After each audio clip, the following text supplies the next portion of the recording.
Who been away for a little while because it was Christmas and I was occupied. Hello, Megaleech. Oh God, your aircon's out. I feel for you, man. Last year we had a heat wave that lasted like a week or two. Aircon died on the first day. Did not get fixed until after the heat wave was over. There were some bad times. Got to the stage where it filled up the bathtub with cold water and would just lie in the bathtub for a while.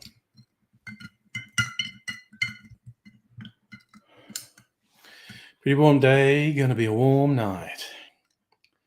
But I have a sexy clarified cocktail.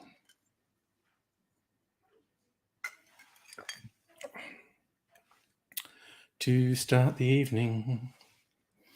Yum. It's a very deceptive cocktail. Just tastes kind of lightly fruity, particularly now it's had a chance to chill and dilute a little bit. I mean, it's not super high octane, but it's got booze in it. Ah, yes. Well, it's a blow-up pool in the shade. You may be different to me, but it's remarkable how much you don't need ice. Like when I just put cold water in just from the tap. In fact, I would actually put a little bit of hot water in to make it a bit more tepid. It was frigid as fuck lying in it. I mean, it was really therapeutic. It was really pleasant. But it was a bit of adjusting, sliding into it. It was always like, new bit of the body goes in. There's particularly, when your junk hits the water, that was a critical moment for me. It was a bit sensitive. And then the last bit was like sort of sitting in the bath. It's like, okay. And you think like, I want to lie down and immerse my body. And just that final thing of immersing your torso. That was a whole thing. Although seriously, even though like the aircon's working, so we don't have the aircon on super low because we don't want it to blow up because it got fixed after blowing up last year. I'm just worrying about it blowing up again. I think there's something wrong with the electrics in this house, quite honestly. So we don't have it too low. Enough to just make life tolerable. And even actually just saying that thing with the bathtub makes me think, man, that might have been fun to do today, actually. I can literally chill out in a bathtub. It's supposed to be hot again next week, I think. It's like, was it 10 degrees cooler tomorrow? Yeah, 10 degrees cooler tomorrow, then cooler again on Thursday, and then warming up. So like by the end of the weekend, it might be as hot again as today. Who knows? At least there's comparatively low minimums happening. Because tonight, it's not dropping much below 30. Which is a bit harsh for overnight, quite honestly.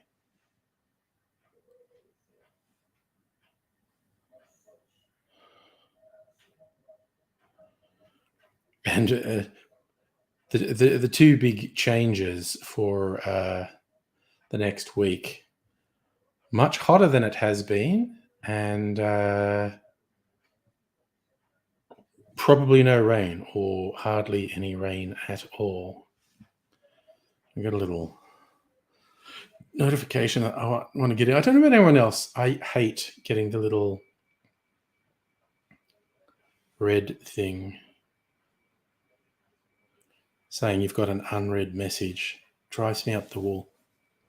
it would be very facetious of me to say I have OCD because I don't, but I have little things. I have little things. Okay, my online banking's acting weird. Why is my online banking acting weird? Because it had a message about a bill and I wanted to know what it was. All right. Okay, it's been stupid. It's been stupid.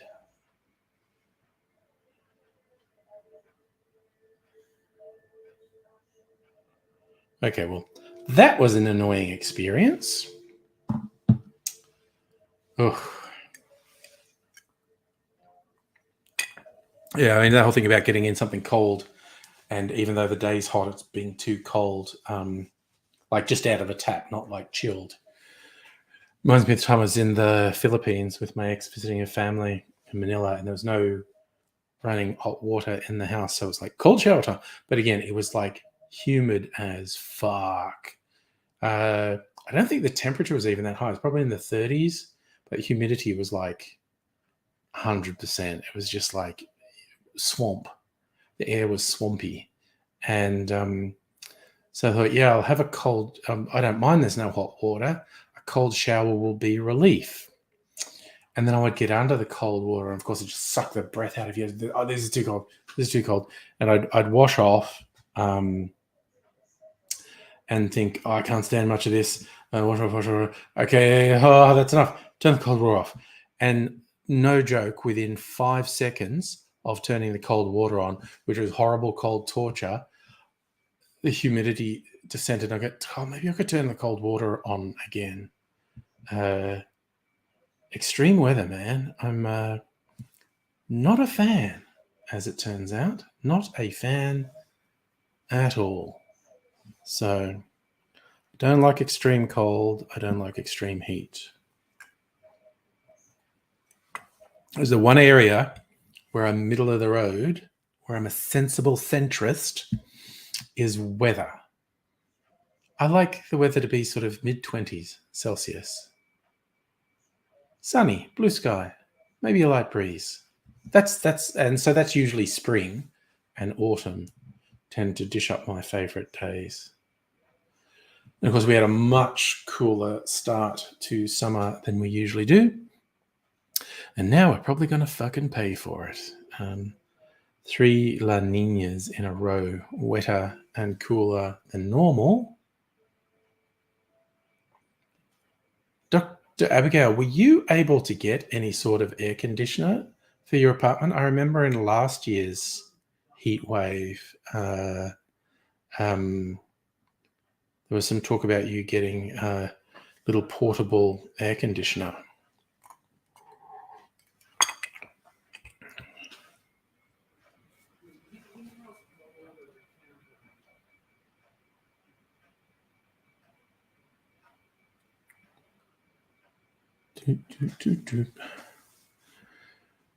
Yes, because now I feel mean about saying, well, at least my air conditioner didn't fucking blow up this time like it did in last year's heat wave. Yes. Some like, I just said this making the power station track go into my head. Some like it hot in the bedroom. You haven't fixed portable aircon. Oh, gosh. Okay.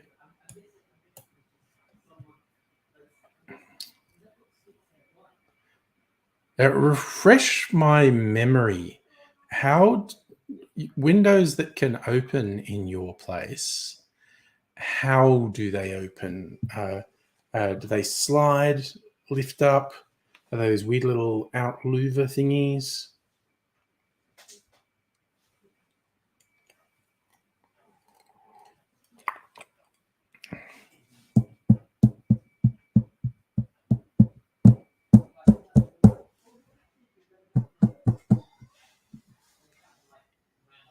I'm just refreshing something in my brain that I looked at. Okay.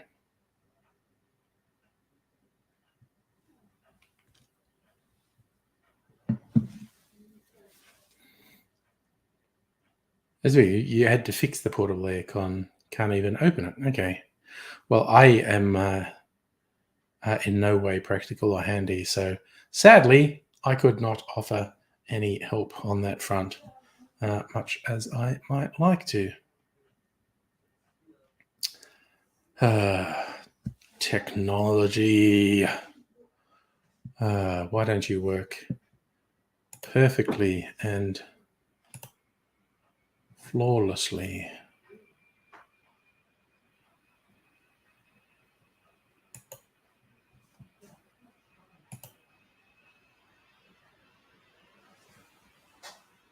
Oh, what's this doing? Sorry, just laptop is just playing silly buggers with me a little bit.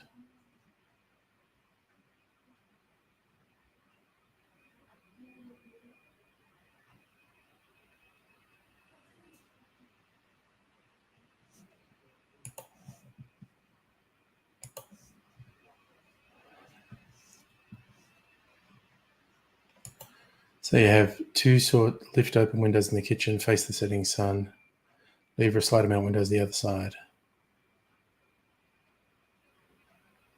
I was just thinking because different sorts of you can get those little portable air cons that have like a portable duct that you need to point out a window. They only work with particular sorts of windows. Just thinking out loud.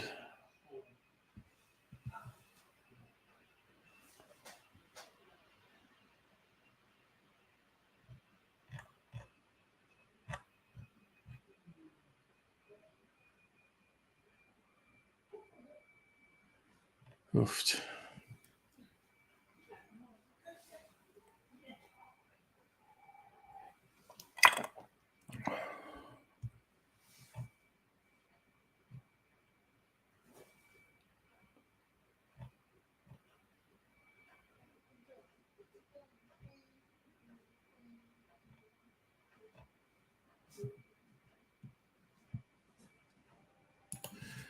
She's looking at depressing news.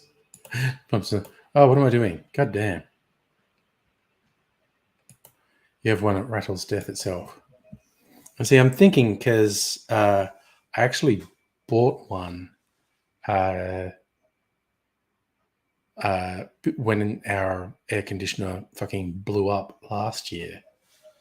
And now our house air conditioning is in a not blown up state. So I might be able to get it over to your place if it would be useful, which is why I was asking about window types.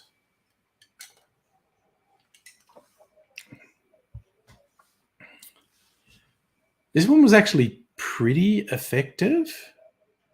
Like in your flat, I think it would be reasonably effective. It's not a huge space. It would be at the very least some relief. But we can talk about that through other channels, the Discord and sharing. Okay. All right. So I was planning to come over this week anyway. I will, because you answered in all caps. I think I can fit it in my car. I was thinking maybe because we were tossing up Thursday or Friday night for tech support and doing a stream. I was thinking maybe Thursday. Haven't sort of come to a final decision yet. But yes, depending on if anything changes at your end as well. Okay. I have this weird feeling like that clarified cocktail left a weird taste in my mouth. I think what I will do now is make an old-fashioned with the whiskey I aged myself in my little barrel. which I decided to call my Christmas whiskey, because Christmas Day, when I decanted it, it had been in the barrel for 4 months. So, oh god, I knew I was freaking confused the other day. Right. This one goes this one. Right. That's a bit more like it. Okay. So we get a G. And we're getting jiggy with it.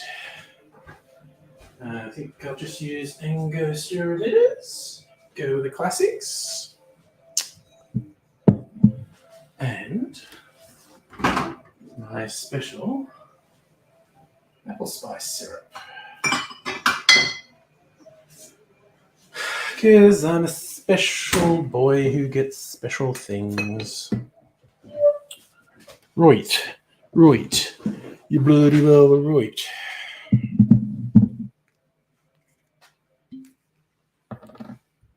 Okay.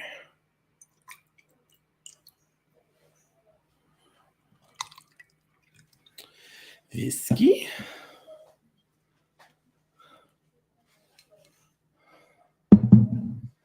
Und syrup. Oh, God. That sounds extremely dramatic, Dr. Abigail. All right. I will attempt to help.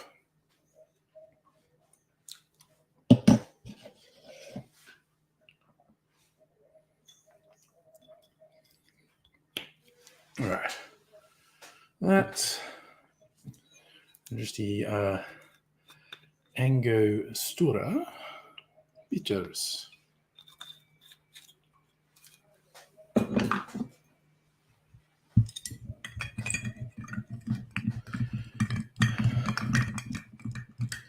And we chill that down.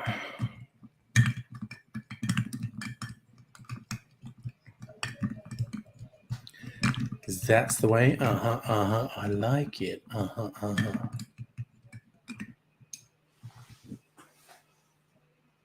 Oh, yes, Megaleech. Ice in a water bowl for the cat is not a bad idea.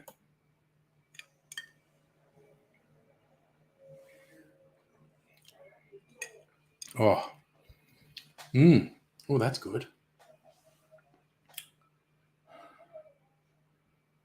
Yum. I maybe could have had less of the syrup, but it's freaking yum.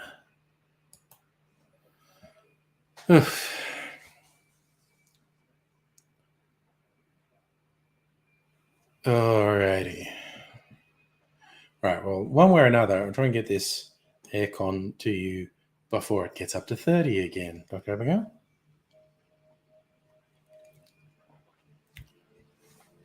It's true. This is the sort of day where you actually run out of ice. It's a bit harsh. No, what you said, this at the sort of day where at the zoos where they have polar bears, they throw huge things of ice in there, like with fish inside the ice. Oh gosh. Okay. Well, this feels good. I might get my large son to help me get the aircon out to the car. Shouldn't be a huge drama. There's also a thing. So, Dr. Abigail, if I go over to your place, it's an excuse to visit the Bitters Lab as well on my way to North Melbourne.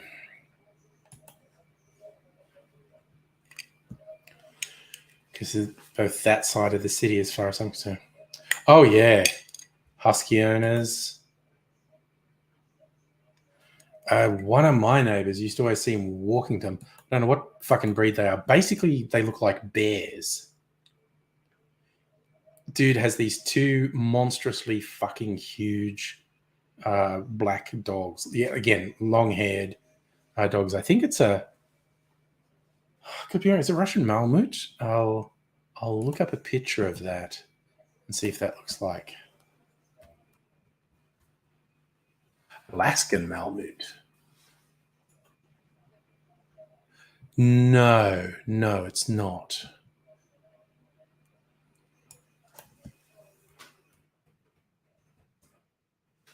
Russian Bear Dog. Russian Malamute. No, it went with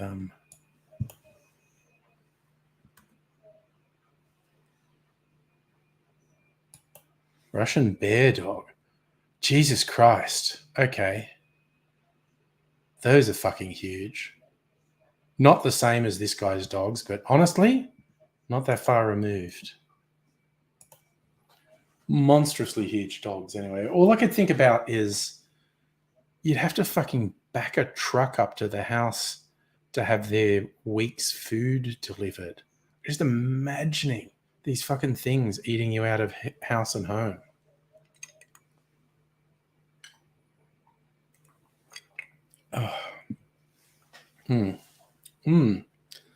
Yum. That is pretty good. You know, weird. I didn't drink alcohol at Christmas. I don't want to suggest you people are all a bad influence on me, but it seems like I only drink on live streams. Or, no, that's not true. It's when I go out as well. But the last time I went out was Christmas Eve. So then didn't have any drinks on Christmas Day, even though I had the eggnog and the brandy. And I was actually intending to. Just didn't. So I'm very much enjoying this.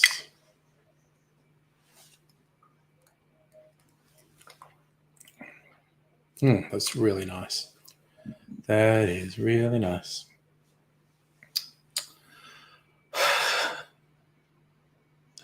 Repeat myself and turn it into a song. But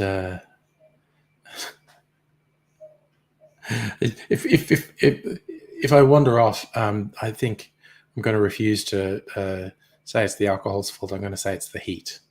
If my brain wanders, if I get a bit vague and imprecise, forgetful, in fact, I am going to blame it on the heat.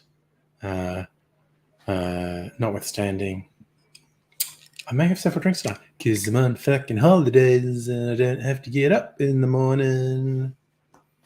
Although here's the weird thing. On Christmas night, for whatever fucking reason, I couldn't go to sleep. I was lying in bed with my CPAP machine on for an hour and I was resting, but I couldn't sleep. So after an hour, I got out of bed. I got up and did some things, put headphones on and listened to some stuff. And then eventually 2 or 3 o'clock, I got some sleep, got, a couple of hours uneven sleep. So then I was kind of fucked the next day and I just took it easy. And then I had a good solid sleep last night. Jade, hello. Yes, it is the season for drinks. That's what I say. I'm going to blame it on the boogie, actually, Dr. Abao. I was reliably informed to not blame it on the sunshine. And in fact, don't blame it on the moonlight. And you can't even blame it on the good times. So I'll be blaming it on the boogie. And the heat. And the booze.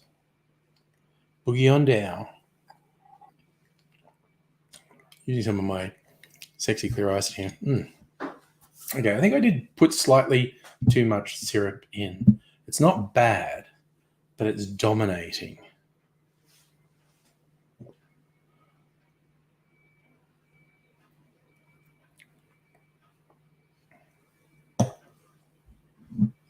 And put a tiny bit more of the whiskey in there. What I'm feeling is actually the fault of the sunshine. So now you're making me second guess everything. Maybe the Jackson 5 weren't my best source of advice on how to get through life. that changes everything. Although I will be completely open and say, I don't think I can think of another Jackson 5 song. So they didn't guide a lot of my life. Actually, I only remember there was the really old stuff where it's little Michael Jackson with his very squeaky voice.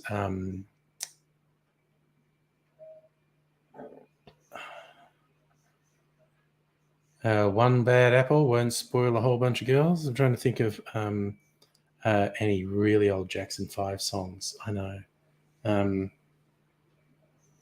I am struggling a bit. I'm coming up blank with Jackson 5 songs. But, what's to say? I survived Whamageddon again this year. And I fucking threw caution to the wind. I went to a supermarket on Christmas Eve. I'd made it all the way to Christmas Eve without being sent to Whamhalla. And I thought, you know what? I like living on the fucking edge.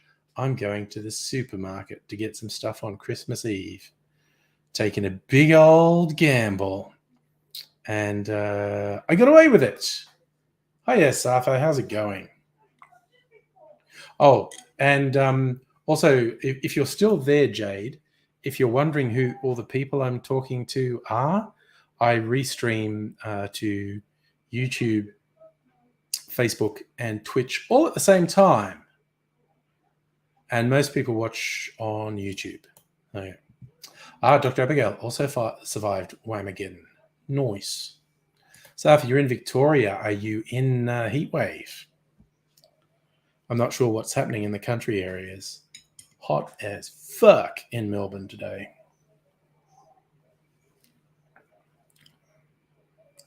Oh man, that is actually pretty good. Gonna have another drink. It's 8:30 and I've had 2 drinks. Wow. I was thinking like, I don't have to finish at 10 tonight. I can keep going. I reckon might though. I might go like, oh, don't go too hard. Do not go too hard. I didn't actually even bother to get dressed properly today because I didn't think I was going to be going out. And then I went out several times. And I was like, fuck it. Instead of normally I'd put on pants and shoes and socks. And I was like, that's all restrictive. So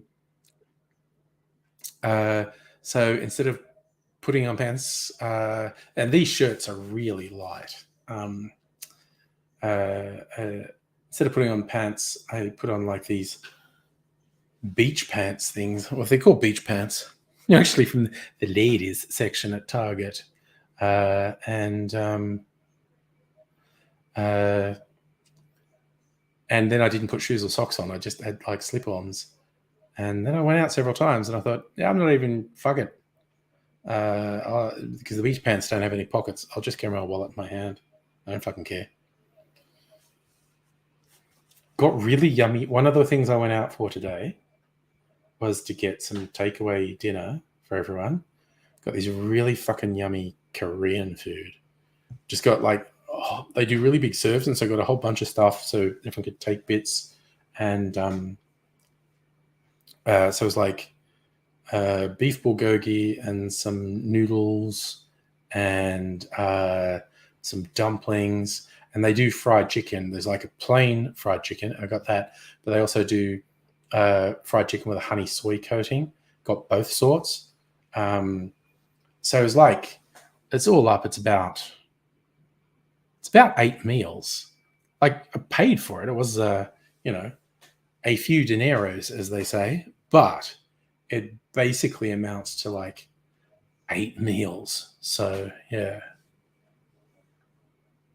So if you're saying Melbourne freeway's back, man, I would not be on a freeway.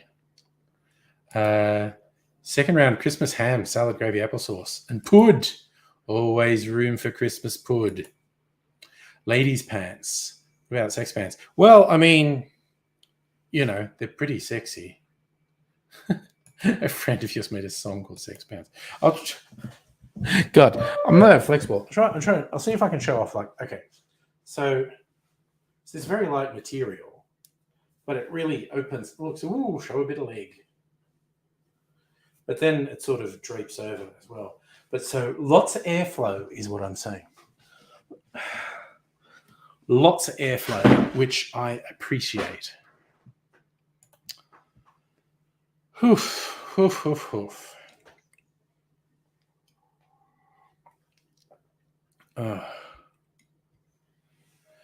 So for your Christmas, sister had to work Christmas Day. Well,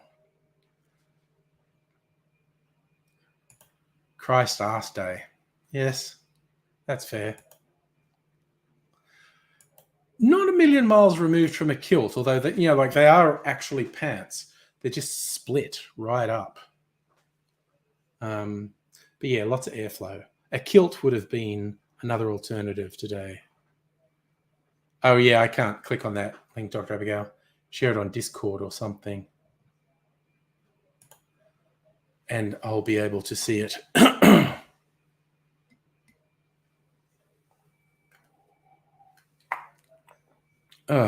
Yum. Very rich flavor there. Oof, now I got to think what to have for a drink. Ooh, I fucking know something I have not had for a little while. Safa, tonight will be the test because it's not going below 30 tonight. Assuming our aircon doesn't blow up, it'll be tolerable, I think. And again, for another episode of Too Much Information, I sleep nude. Best for heat regulation. You might not think it's a good idea in winter, but sleeping nude, particularly with someone else, is the best way to do body heat regulation. Oh, yes, Dr. Abigail, I guess that was a link to Sex Pants, actually. Overindulged in beer. I've actually been pretty good. I mean, I did have a few drinks on Friday night, and Mrs. Angry and I went out for dinner and cocktails Friday and Saturday night, and then I went on the stream on Friday night and had a few more drinks. What do you think? Icy Saracen, New Year's Eve. I'm not going out on New Year's Eve. Fuck that. With the amount of COVID around, no thank you. Also, large crowds of people, ew. I will I think I can safely, definitely say I'll be doing a stream on New Year's Eve. That will be my recreation. So yes, I can confidently say I'll be doing a live stream on New Year's Eve because I hate people. I hate crowds. I'm not going out. I'm absolutely not going out. Dr. Abigail, going to a friend's place for New Year's Eve. Will gay stuff happen? New Year's Eve, you know what they say. Actually, I don't.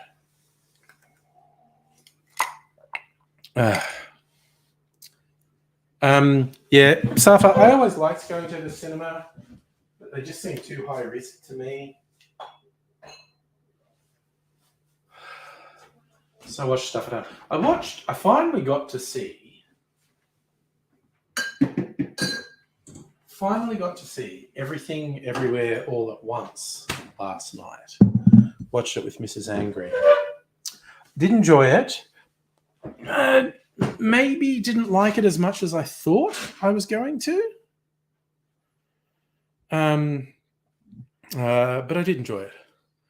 You know, it was a wacky multiverse story. Very ordinary woman suddenly finds out about the multiverse, and she is, for some reason, very important to the safety of the multiverse. It was entertaining, and some bits of it were deliberately, delightfully silly, and I mean like very silly, because it was, getting on with all this really.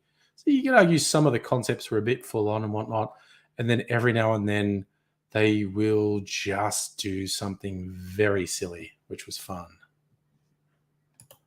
Dr. Abigail, a bunch of queer people. But that's a queer party, isn't it? Board games and barbecue. I did see your message, Safa, And I don't know, I looked on the Epic Store and I didn't see Death Stranding, but also I've got too many free games from the Epic Games Store that I haven't played. I was kind of interested, so thank you for sending me the message, but I didn't see Death Stranding when I looked. Maybe I didn't look that well. I don't know.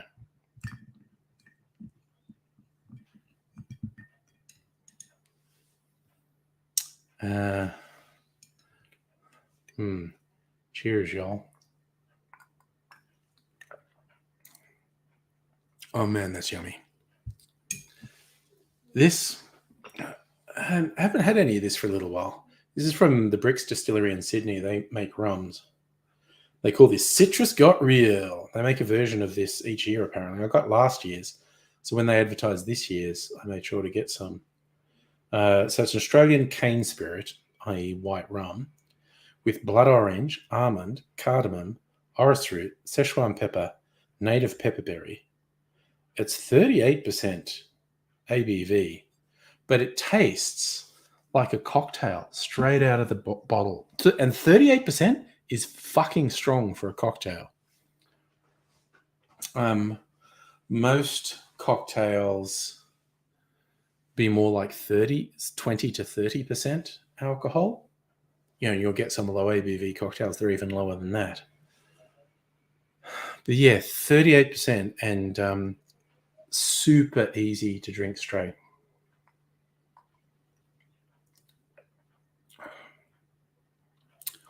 Can taste, it has got that very slight pepper zing. It's like it's not spicy. It's definitely got like a citrus peel flavor. It's fucking yummy. It is really fucking nice, actually. Wonder if you can still get it because it's limited edition. Let me see.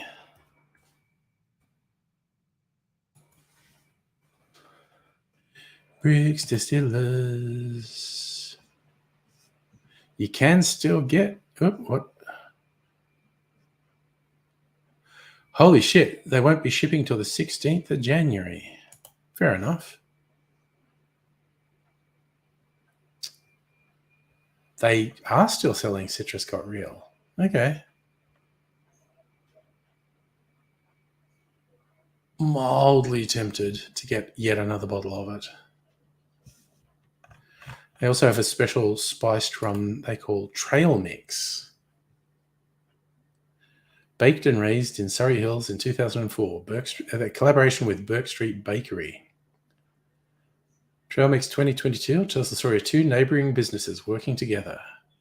Beginning with rum matured in American oak stout casks, we infused banana bread, almond croissant, figs, lemon peel, pear skins, byproducts of Burke Street Bakery kitchens.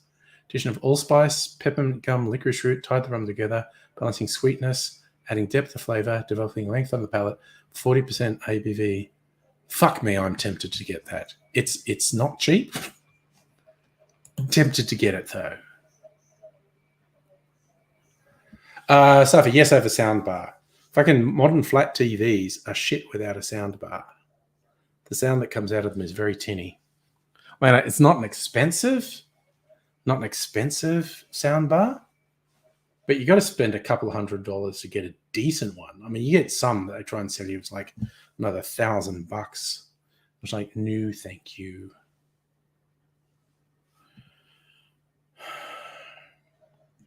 And yes, Safa, I think that rum, which they call Trail Mix, sounds fucking awesome. A little bit. Okay, so they're not delivering anything till the 16th of January. So good. That's like almost 3 weeks away. I'll treat that as a cooling off period. If I don't do anything extravagant in 3 weeks, I might get it. Holy shit, what's this Safa? You're lashing out on expensive sake. Marked down though. It's hard to resist a markdown. Oh god, I saw one today. It was like a somewhat exotic rum, and was marked down quite a bit. Still a little bit expensive, but marked down quite a bit. Oh, that was a sound bar. Sorry, your typings let you down again.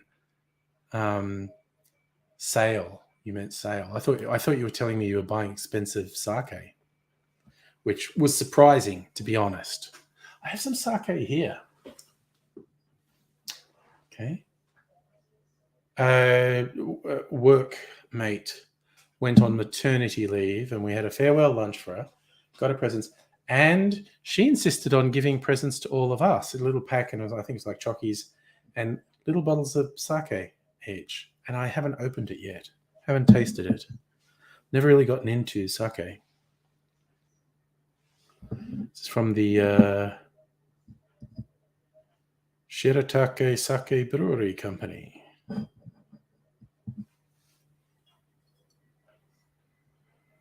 Contains approximately 4 standard drinks, 17% ABV.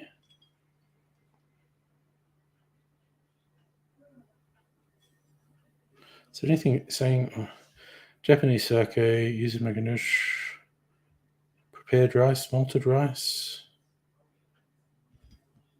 Nothing saying what it is. Liam, g'day. Merry Christmas to you and yours as well. Happy Hanukkah. Crispy Krampus. Cool Yule. All those things. Whew. So, this is Jill having had a couple of days off streaming. Now just having a chill night because I'm taking a break from work as well. Oof. So, just see where the evening takes us. No big plans really, but we'll see what happens. I think I want to try my martini. Okay, I think next I should actually drink something non-alcoholic. Water, mayhap. I need to get my non-alcoholic beverage holder, aka glass. I don't want to drink. I could drink water in this, but I don't want to because Mrs. Angry uses the orange peel and a hot chocolate in the morning. Also, any water that's left from the ice melting. So it just gives it a little bit of, just this little bit of flavor to her hot chocolate. A little bit orangey, little faint boozy flavor. So I don't drink water in this because it would wash away the flavors. I will get a different receptacle to drink water from. I was thinking, do I want soda or just chilled water? I think maybe just chilled water, actually. This soda water I have in the fridge is very nice. But I might just have some plain water. Because also I think that I've been having very tasty cocktails, and I think some of the taste is sort of impregnated on my tongue. So I will get some of that flavor when I drink some water. Oh, Jesus. Yes, still, you're going to go to the supermarket too hot. I did actually go out a couple of times. Young Mr. Angry got called into work today. He wasn't going to be working. They called him in for a short shift, middle of the day. And then he got to a station and he was not home. They're like, oh, the connecting trains are delayed. Would you mind getting me? And I thought, you know what? That station is right next to a Dan Murphy's. I want to see if they've got any post-Christmas sales. They didn't. Mildly disappointing. Then I went out again to get dinner. Was not expecting to go out at all today, really, and I ended up going out 3 times.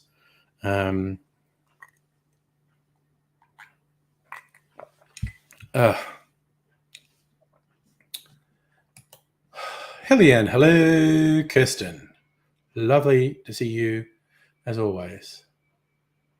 Oh, is that what they're saying, Safa? Today was the hottest Melbourne day since 2018. It's pretty fucking weird with how cool December's been up to this point to then just suddenly get a really fucking hot day. Because normally we would have had a couple of days like this already. But oof. Oofty, oofty, oof. Oh, so Kirsten, question for you. Just a little bit. I'm having a drink of my Brix Citrus Got Real, of which I'm a huge fan. And I just drink straight from the bottle because I think it tastes like a cocktail. And I was looking at their website to see if they still had any. It seems like they do. But I was also looking at the description of their trail mix rum, which I was aware of, but I think it's the first time I've looked at the description in detail. And it sounds hella good. Are you at all familiar with the Brix Trail Mix rum? Have you tried it? Would you recommend it?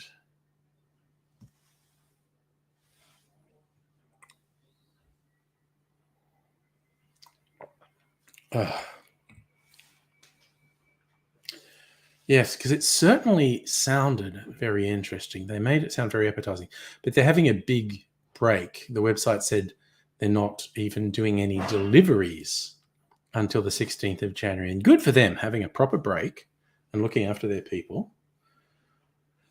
But that also gives me a cooling off period. I can wait 3 weeks. Also, Kirsten, you've heard of it, but not tried it. Fair enough. Liam, I had a very low-key Christmas. I was just hanging out here in the house, basically.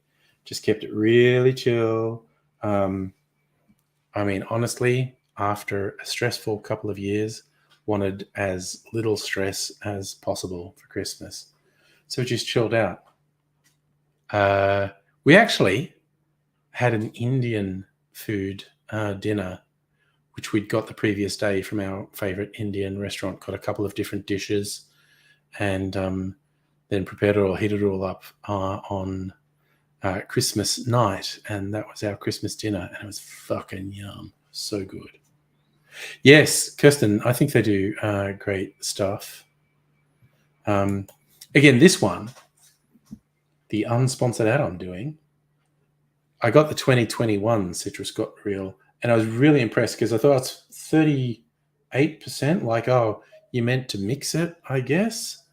And then I tasted it straight out of the bottle. I'm like, oh my God, that's just like a cocktail straight out of the bottle. So I just drink it straight out of the bottle. And yeah, so when 2022 came along, I made sure to in fact, I got 2 bottles. That's the second bottle. Maybe I'll get a third. Who knows? Who actually knows?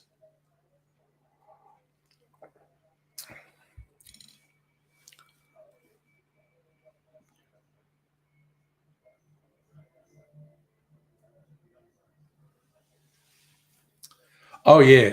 Hell yeah, Safa. Naan bread. They're garlic. Got 2 garlic naans. Fucking yum. Again, I'm a boring white person, so I got butter chicken.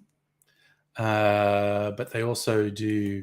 What do we have? We had the butter chicken, garlic naans, and these lamb chops they do cooked in the tandoor. So they're really bright orange because of the tandoor spices that are being put on them. So fucking good though. These lamb chops are just incredible. It's basically like barbecued lamb chops with Indians, and not really hot ones, but really flavorful Indian spices, but not really hot ones. And it's just fucking incredible. Really good. Like this place is in Brighton, so it's not next door. Like we have to drive to get there, but it's next to a cinema Mrs. Angry and I used to go to all the time. So we would do Indian food and movie, but we don't go to cinemas very often now. So we still try and go there occasionally. But yeah, they say they're Melbourne's oldest Indian restaurant, still in operation. Been there like 40 years, and the people running it are comparatively young. So I'm guessing they are the second, like it's a family restaurant. I'm guessing the people currently running it are second or possibly even third generation of the family to run it. But it's so fucking good. It's really nice. Oh yes, yes. After this place has the tandoor chef. He's in a little glass cage. It's like performance thing. You get to see him, and yeah, make the naan fresh. Just like get the dough and then whack it on the side of the tandoor oven, and then peel it off. Um, Everything there's so fucking good. And again, like I'm a wussy white person, but I know they do like serious curries, vindaloos for people who like it like that. They do really full on stuff as well. But just generally, it's very good. It's called Shalimar. It's in Brighton. Another unpaid ad. But they're just really fucking good. We've been going there for years. Like it's not flash, it's not really showy or whatnot, but Jesus, it's good food. It's really good food and really nice people who run it. So very much enjoy that. And he seemed very happy when I picked up the takeaway on Saturday, and he's saying, "Oh, Merry Christmas." I said, "Oh, this is actually our Christmas dinner. We're keeping this for tomorrow." And he seemed really happy that we were making it our Christmas dinner. Safra, I never go to beaches. I don't even know where Mentone Beach is. I'm aware of the existence of Mentone Beach, but I don't even know where it is. Let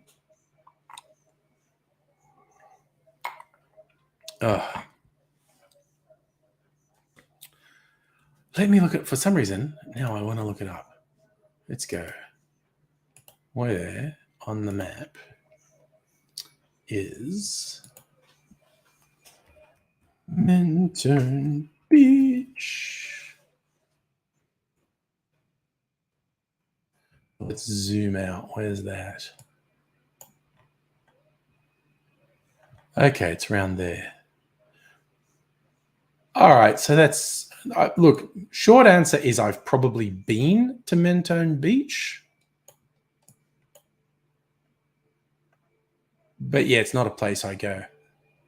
Last beach I went to was Brighton Beach. Mrs. Angry and I went for a walk there. That was a little while ago.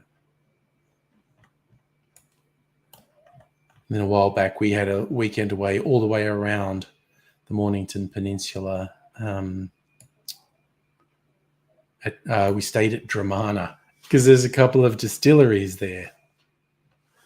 That's how we plan weekends away. Hey, let's go somewhere where there's distillery. Look, okay, honestly, I'm going to do a thing here.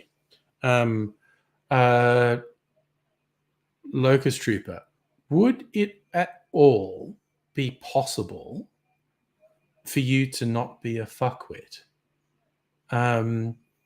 Because I don't know, maybe I'm in a forgiving mood.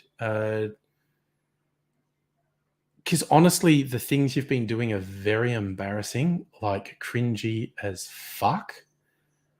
And I guess this is me taking pity. Like I don't know if this is something you'd want. I don't know if this is something you care about. If it was something that you wanted to do, to take part in these streams and not be a boring fuckwit, I don't know if that's even a thing you want to do. I don't know if you're locked in some weird, negative, obsessive cycle and you completely lack the maturity and basic humanity to not be an utter cunt. But if there was anything in you that wanted to participate and not be a stupid fucking steaming pile of shit, now's the time to speak up, I guess. While I have a momentary, maybe seasonally influenced thought of, I don't know, is forgiveness too grandiose a word? Got to grant an amnesty if that's something you want. Maybe you're just a cunt. Maybe you're just a cunt and are completely incapable of relating to actual humans in a meaningful, mature, intelligent way. But I feel confident that this is the last time I will make this offer,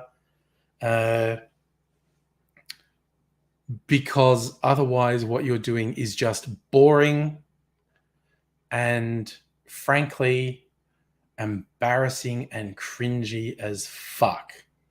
So this is it. I'm giving you this one chance. I'm giving you this one chance to not be a stupid fucking cunt. Your call. Yes, it's a Christmas miracle, Safa. Oh, see, well, okay, Brighton Beach is obviously, the original Brighton Beach is in England. And of course, because you had the English colonizers go to the Americas and Australia, I believe you are right, Safa, there's a Brighton Beach in New York. Suck my fucking balls, you miserable, pathetic, fucked up little cunt. You suck. You're a fucking worthless, sniveling piece of shit. You are contemptible and you are boring and you are cringy as fuck. You are a fucking embarrassment, you fucking child. I treated you like shit because you are shit. You're a worthless, sniveling, festering pile of shit. You're an inbred fucking loser. You are the most pathetic, fucking weird, obsessive little cunt I've ever met. You're fucking worthless. You are despicable. Fuck you. That was therapeutic. And glad you joined just in time to hear it, Kayla, because it was a bit of fun. It was a little bit of fun. I gave the stupid little prick a chance, and instead he gave me the opportunity to have some fun. And Nimsy's come to say hello and say, please scratch my chin a lot. You big sook. You big sook, Mimsy. Yes, you are. You're a big sook. Big shooky cat. It actually felt pretty fucking good, Dr. Abigail. That's the thing. I just thought, a little, as Saf said, a little Christmas miracle. Throw an olive branch. Just go, you know what? Here is the opportunity. Don't be a loser, and I'll let bygones be bygones. But that was it. That was absolutely the last time I waste any time whatsoever. As much fun, and that was fun. That was a lot of fun. That was really enjoyable. That was just fucking fun. Safa, Mimsy, remember when I mentioned the lamb chops? Mimsy got the bones and she really went to town. She really enjoyed chewing on the bones. Didn't you, Mimsy? She's still here. She's on my leg. Instead of sitting on things, she decides she wants to sit on me. And that's okay. She can do that. But it's now like every time I cook in the kitchen, anyone cooks in the kitchen, Mimsy hovers around like, I can't drop something. Drop something. Do it. Drop something. Oh, God, I thought she was drooling on me. But it was actually just my microphone cord rubbing against my leg. It was a sensation. Oh, yeah. No, you might have missed it, Safa. He said I had to apologize to him, and it's like, fuck you. Oh no, I don't owe him anything. Oh God, the concept of apologizing to that little cunt. I mean, honestly, fucking hell, what a piece of shit. She got that real incel mindset that everyone owes them something, and it's just like, fuck off. That was it. I mean, that was fucking it. There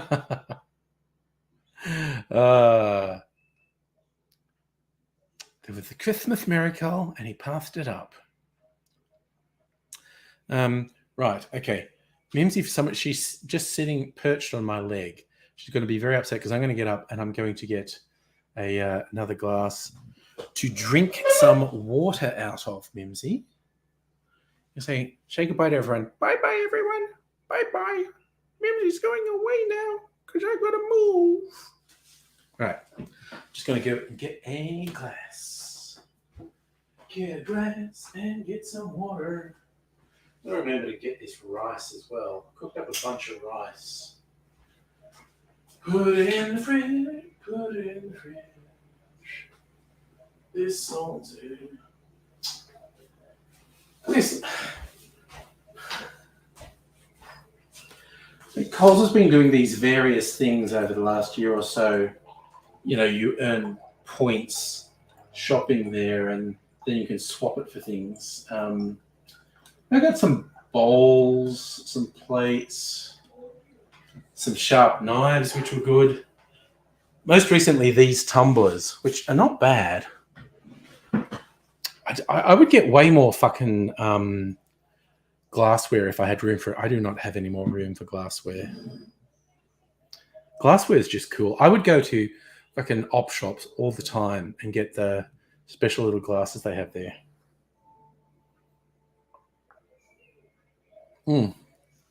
Oh, sometimes water just tastes so nice.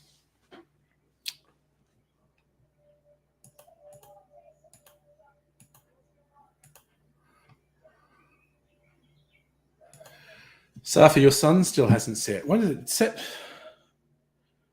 I don't know, 20 minutes, half an hour ago here. It's quite dark out there now. We've passed the longest day. Ugh. And I think where water comes into its own is when you've been eating or drinking something else with a lot more flavor. And I know not everyone likes really cold water. I like really cold water. Because I feel like water just kind of washes tastes around your mouth, and it's very yummy. Safa, lack of air conditioning is a bad thing. Ask Dr. Abigail. We're going to try and remedy that before the next heat wave, which is next week.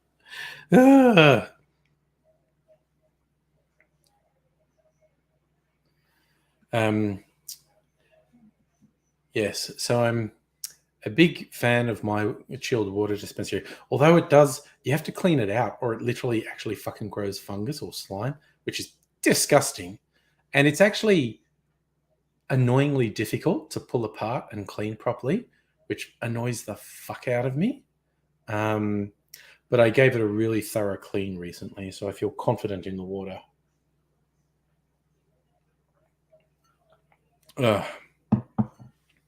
Some nice cold water. Very refreshing. I might even have another glass of cold water, actually. Because that's very refreshing. I like some refreshment. Ooh.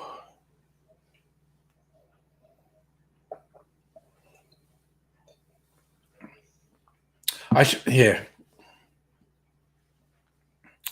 Yes, Dr. Abigail, you got your son there as well. I was thinking, like, man, I should have thought this ahead and like invited you over here tonight, and you could sleep on the lounge here in air conditioning. But if your son's there as well, I think he'd feel abandoned. I'm sure he doesn't come over. That's a weird phrase, Safa. You have a water hole. That's weird. I'm just saying it.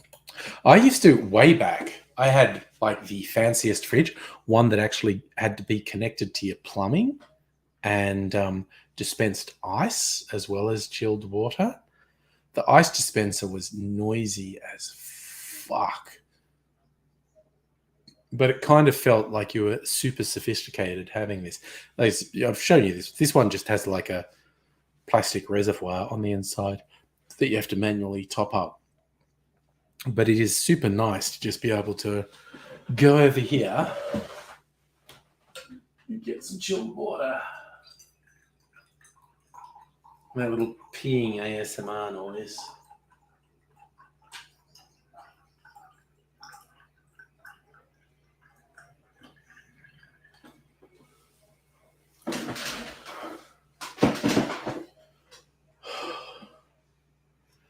So if your parents had a nice dispenser, 16-year-old LG. LG make good fridges. They fucking last, man. Oh. Who made this one? Is this just like a Chinese one? I'm trying to work out. This is not a name brand fridge. Made in like a Chinese factory. I don't think it's a name brand. Yeah, it's Hisense. It's a Chinese one. Okay. So we have two fridges. The other one's a Fisher and Paykel, proudly made in New Zealand. Stuff you actually guessed before I said it. It is a Hisense. But yeah, I bought this based on its features, size, and energy efficiency. I worked out, again, I've said this before. People have been watching the streams since the start of COVID. Used to be a different fridge there and a little freezer. And I replaced the two of those with this. And this is like just so much more energy efficient than the things it replaced. Like it would effectively have paid for itself. Like, I don't even remember when I got this 2 years ago. I can actually work this out if I gave a shit by going back and looking at my old live streams and checking when the fridge changed. But I think it was about 2 years ago I got that. It's probably already paid for itself just in energy savings because it's so much more energy efficient than the ones it replaced, sorry.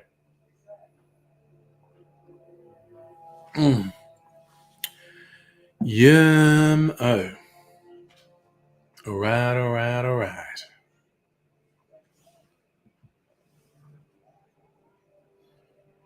So you're thinking, what are the practical household things that were lockdown purchases? Probably this and the air fryer. The air fryer gets a fair workout, little mini convection oven. I think that saved us money as well by not using the full oven for stuff that'll fit in the air fryer. I watched a video on YouTube and someone did the maths and showed if you use an air fryer a lot and you use your full size oven less because of that, an air fryer probably pays for itself over 2 years just in energy savings. So that's good. It's also quicker, like chucking a pizza in the air fryer. It's quicker. Oh, Safa, how expensive are air fryers? How long is a piece of string? I think air fryers go, anywhere from $100 up to $800, depending how big they are and what you want from them. Kirsten, you bought 2 crafts? Have forgotten bits for both? I'm not 100% sure what that sentence means. And I'm not sure how much the reason for that is I have had a couple of alcoholic beverages. Oh, right. Okay. So, yeah, craft projects. Okay, now I get you. You did things to do for crafts and you forgot bits and you can't do either. That's frustrating. I get that. Now I understand. Also, my slowness in picking up on what you were saying, possibly I'll blame on the beverages or the heat. I said earlier I was going to blame everything on the heat. It's too damn hot. I always remember the very early Simpsons episode where Bart outs Krusty as a tax fraud accidentally. And when the investigators call the bank in the Bahamas where Krusty's hiding his money, and the guy kind of looks like Marlon Brando, like big fat Marlon Brando in a Hawaiian shirt, fanning himself. Oh no, I certainly can't tell you anything about that client's secret bank account. And then hangs up and goes, no, I think he says, I can't tell you anything about that client's secret illegal bank account. And hangs up and he goes, oh crap, I shouldn't have said he was a client. Oh crap, I shouldn't have said it was secret. Oh crap, I certainly shouldn't have said it was illegal. And then he leans back and fans himself, it's too hot here. It's just like, that's the excuse for everything. It's too hot here. And yes, I'm a sad Gen Xer who fucking quotes first 10 seasons of The Simpsons all the fucking time. I make no apologies. Anyone who wants to call me cringe for doing it, you're welcome. Go ahead and do it.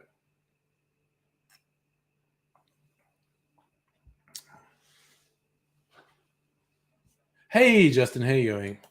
So, Kirsten, husband removed the tiny sewing kit from the noodles bag. Oh, no! Not the tiny sewing kit! You can't fix the hole in the tea bag. Gosh darn it. Safa. The crypto guy who was running a multi-billion-dollar Ponzi scheme. The initial jail term will definitely be in the decades. Because they got him and they want to make an example of him. And he's a filthy fucking criminal con man. Fuck him. And it looks like his, I think it's ex-girlfriend now, is abso-fucking-lutely going to snitch on him in the trial. So he's fucked. Oh, yeah, Justin, literally first hot day of summer. And it's a fucking doozy. It does get hotter, usually in January or February, but this is pretty fucking hot. Oh no, Kirsten, it's give up time. Stop trying to do stuff. Ugh, take a breath. Oh, Nettie, hello. Who's fucked? Oh, the crypto guy who's got arrested in the Bahamas.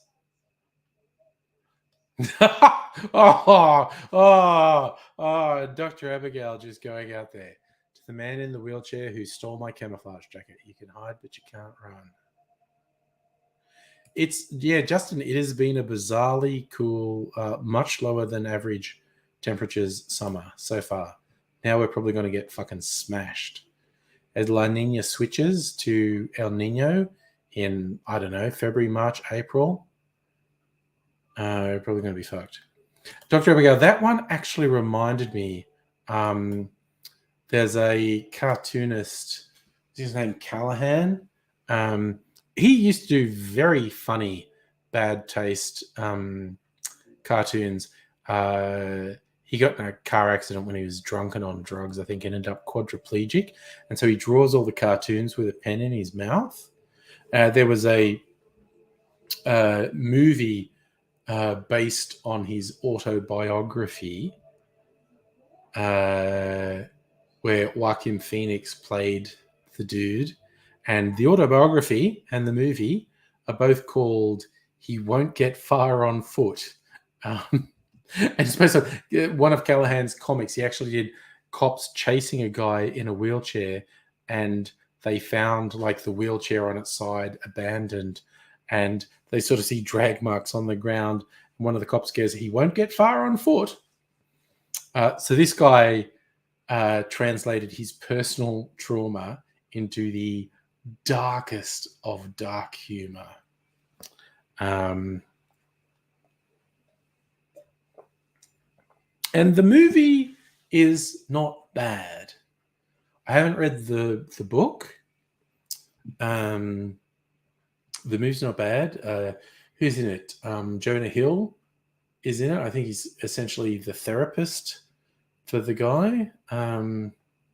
There is a very fucking weird thing where he seems intent on saying, like, the nurses were all hot for me and they all fucked me while I was in hospital. And it's like, that actually just seems like a quite weird fantasy.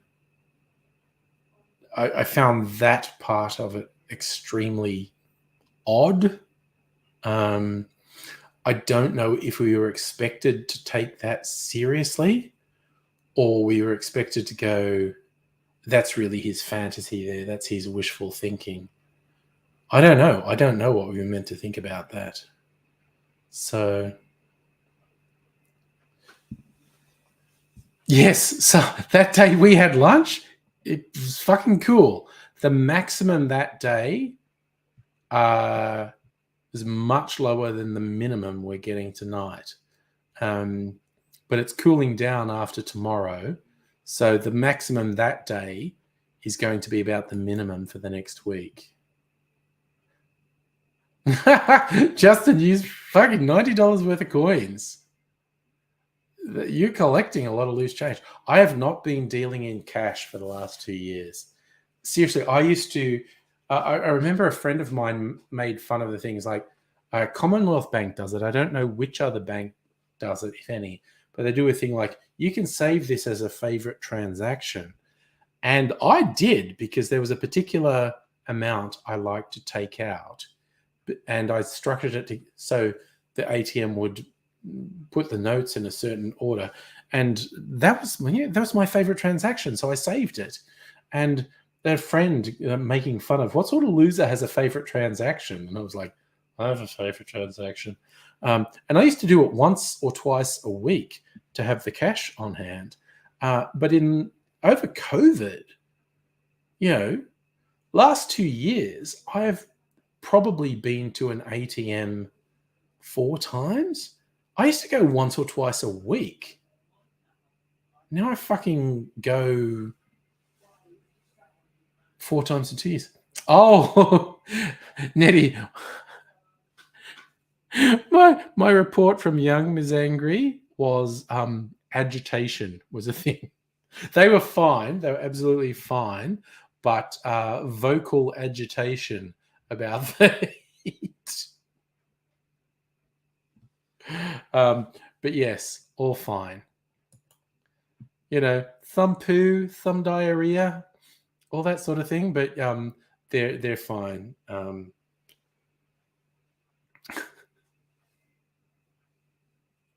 So apparently they get very vocal. Safa, it's one doggy and 2 kitties, and they apparently can get a bit vocal, but they're coping. They're absolutely coping. Might get a report tomorrow.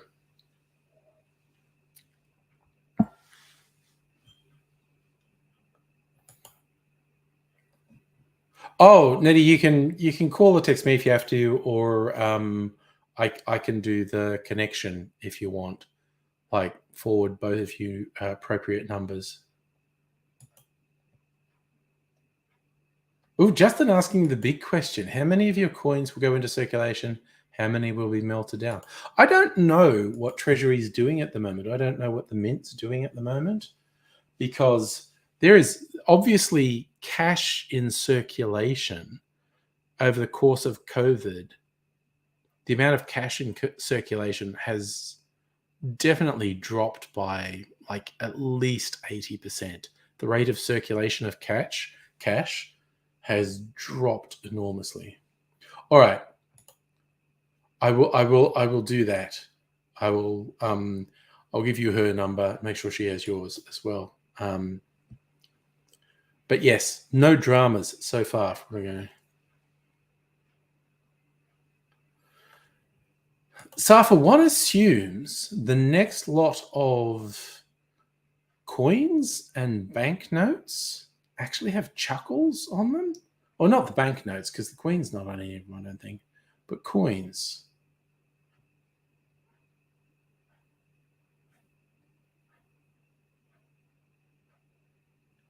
Yes, Chuckles coins should be next.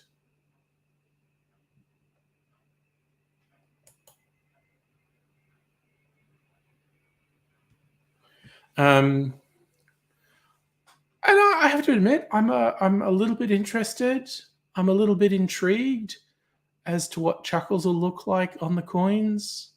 And yes, Safa, maybe the $5 is the $5. The Queen's on the $5. I don't remember, man. He'll always be Chuckles to me, Justin. Oh yeah, Safa, Chuckles will be on all the pound shit in the UK, I guess. I don't know. I don't even know what UK denominations are at the moment. I don't know who's on coins and notes and whatnot there. Haven't been there in yonks.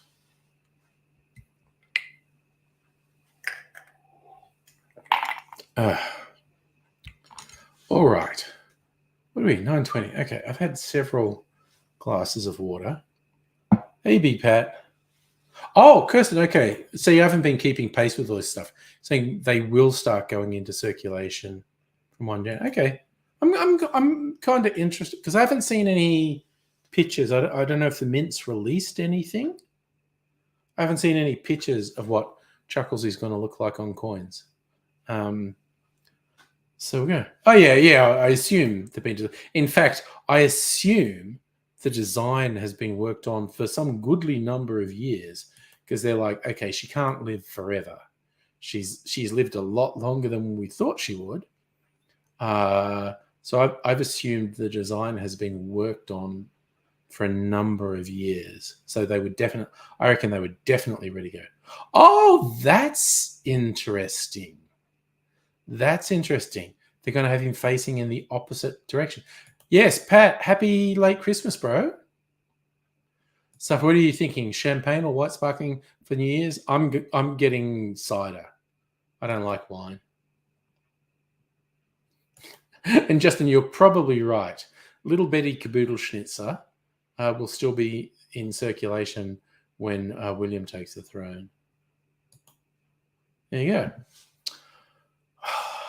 Okay, so it's going on 9:30. I want to have a martini. I'm going to have a martini. Okay. Ooh, okay. Real good. Did I lock this door? Yes, I did. Good on me. Okay. Martini glass. Because I'm a classy motherfucker. Okay. Get my freezer martini. Okay. Oh, it's got weird floaties in it again. Whatever. Never know what the floaties are. Some of the stuff I've put in there. Martini. Ooh, that's low enough to top it up again, I think. Actually, I think it is. I think that's low enough to top it up again. So, I'll leave it out and I'll think about topping it up. Oh. What? Nettie, half the Sydney population fucked off. Okay, they were going on holiday somewhere. Oh, Safa, apple martini. You know what you just reminded me of? I look in the fridge. There's all sorts of shit in the fridge. Where are we? Where is it? There's so much food in the fridge. Oh my god, there's so much stuff in here.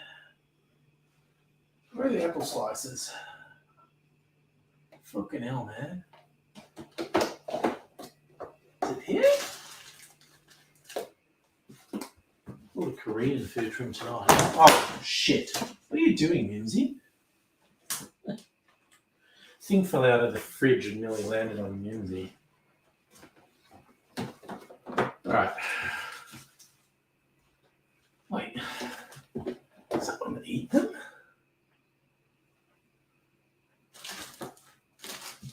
I'm going to have to ask Mrs. Angry, actually. I'm really confused. There should be some apple slices in there. Mimsy's here monstering me at the moment.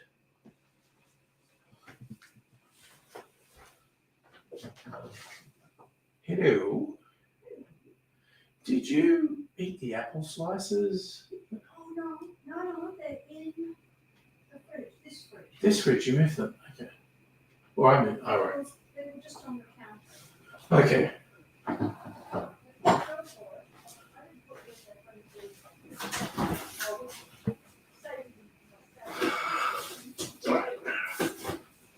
So, Mimsy, don't get under my feet. Oofed. Okay, so.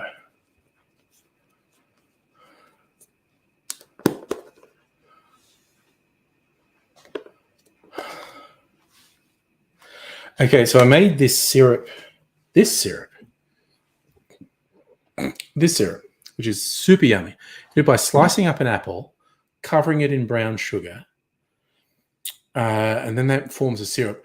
But then I toast some baking spices like cinnamon, cardamom, star anise, cloves, and then add the apples and syrup to it, mix it all up. And so it's like apple pie flavored syrup.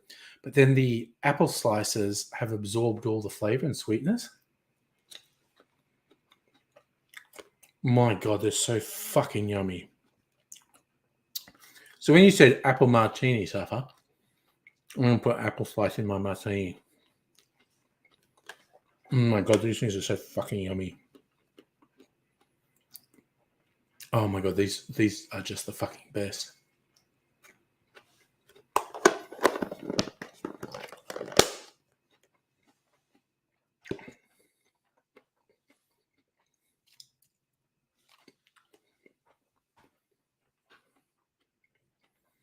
Mm.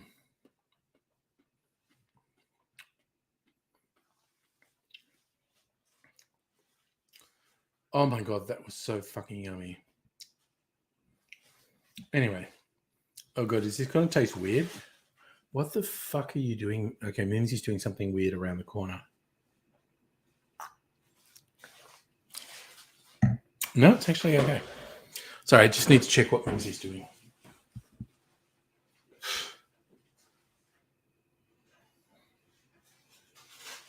You know what? Knock yourself out, Mimsy.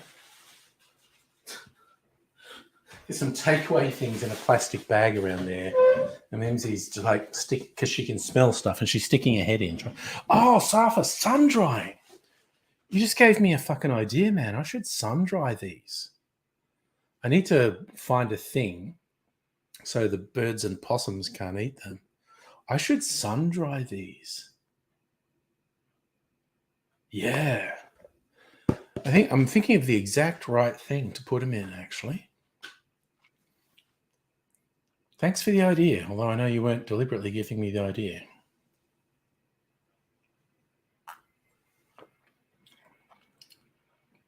Yum. Okay. I was worried because my martini is quite dry. And I thought it might taste weird after eating those really sweet bits of apple. But it's actually pretty good. Toronto Maple Leafer, hello. Good morning to you. Merry Christmas, happy holidays, happy Hanukkah, all those things. I am doing quite fine. I've survived our first truly hot day of summer.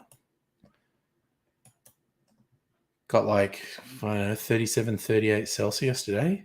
Pretty fucked, honestly. Been sitting here chatting with the peeps. Oh, yes, food dehydrator. I was thinking I do the low-tech thing and just put it out in the sun.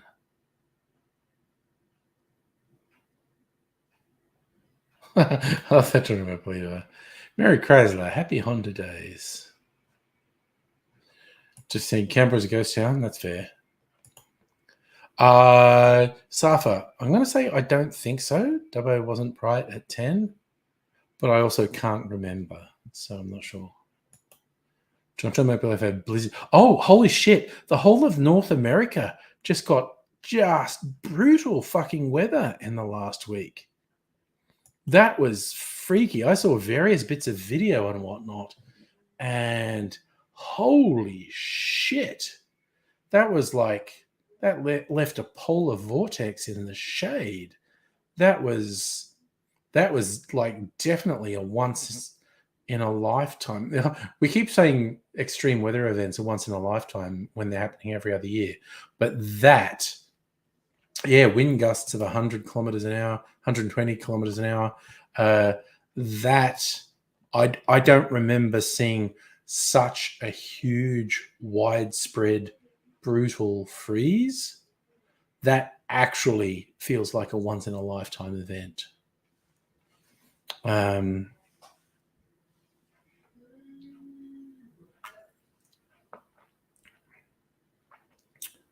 Fuck me, that's good. God damn, I like martinis. Does that make me a wanker? I think it does. That's okay. I'm happy with being a wanker. I think if you're aware of the fact you're a wanker, it's okay. It's the wankers who are self-deluding that are a problem. So trauma, roads still closed, singular vehicle would say, I think it is snowdrifts tall the name of it. Holy shit. It's just something. Biden was like, it's like when you didn't go to school, but much worse. Toronto Maple Leaf, the thing you were saying about snowdrifts, I did see a thing. There are areas of Japan that regularly get these snowdrifts that are like 3 meters high, 10 feet and more high. And they get them like every winter. Oh, look, as soon as I took the thing off Mimsy's perch, she said, no, don't take the focus off my perch. I'm going to come back. Yeah, aren't you, though? Fucking weirdo. I stopped patting her and she made a funny noise. She's like, no, you've got to pat and scratch me some more. Yes, you do. Funny bloody cat, honestly. I swear to God, like, I'll see. Okay, I'll actually bring it up. It's like a web comic that someone posted, and I'll share the thing because Mimsy literally did this to me.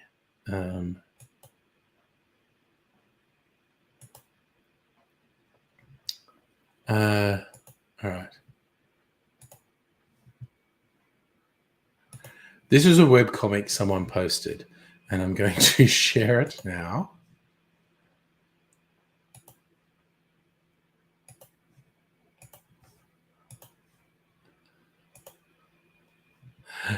A cat walking past saying, I puked in the kitchen, Merry Christmas. And it's a ginger cat. I did not color the cat ginger. The original cartoonist did that. But Mimsy literally fucking did that on Christmas Day. Or maybe it was Boxing Day. I don't remember. But she got fucking weird and threw up. And it was right in front of the fucking fridge, just behind me here. So I just thought it was really funny that someone shared this. A ginger cat saying, I just puked in the kitchen. Merry Christmas. And that's what this little shit did. Yes. You're a little shit, Mimsy. So, yes. Safa, somehow this person on the internet I don't know knows Mimsy.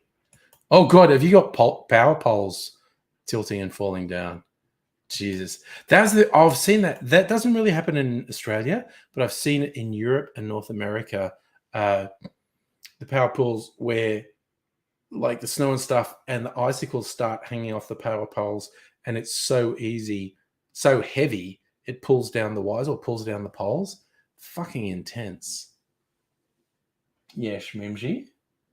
Mimsy, I'm telling the world that you puked and shit about the place the other day.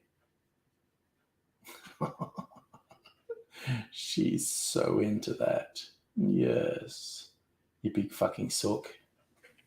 Honestly. Oh, right. Okay. Toronto Maple Leaf. Okay. I will actually, maybe I can open Twitter here if you shared that with me on Twitter. Maybe. Logged in here. All right. Oh god, I keep getting these ads with Neom, which I'm sure is a weird fucking scam from the Saudis.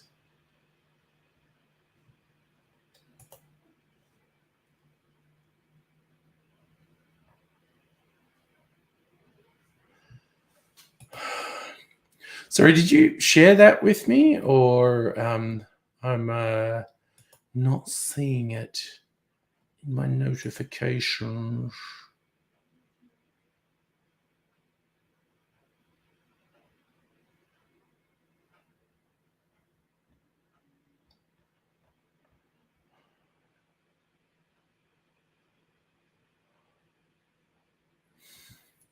It's all very confusing. We had an ice storm like that in 2013. That's the thing. Yeah, the ice storm. That's not a word we have in Australia. We don't have ice storms. You post it. Okay. So you can't post links here. I don't see them. If you share it with me on Twitter, I can maybe share it in the stream. But yeah, if you post it in chat, I can't actually click on it or share it or anything like that. Isn't that right, Mimsy? Yes, it is. Yes, it is. You silly cat. You're such a silly cat, Mimsy.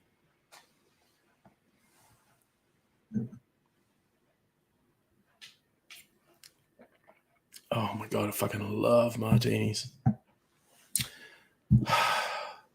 And an infinity freezer martini is the fucking best. Oh, thanks, Toronto Blue. You added me on Twitter. Okay. Do. All right.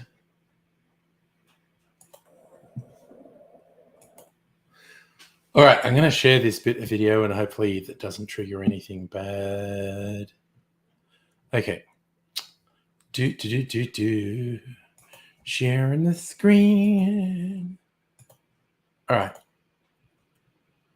Let's do this and full screen it and play. So is that an ambulance or is that a road clearing thing? So Safa, cookies and cream ice cream, very good, honestly. Oh shit, the fucking sides are getting very high there all of a sudden. I feel like I glanced away for a second, and when I glanced back, it was totally different. So that's an ambulance going through there. This is a fucking cool bit of video, quite honestly. Sorry, so this is not actually your video. This is someone else has posted this to Twitter. Is that correct? So it's like, okay, where's the bit where I looked away? Because it starts off, okay, someone's behind an ambulance. It's going along. Yeah, okay, it's being played. I swear to God, I looked aside like I looked at my martini or something. Yeah, suddenly these big fucking walls of snow. I looked away for a second there, and then suddenly everything's different. That's pretty wild. I like that.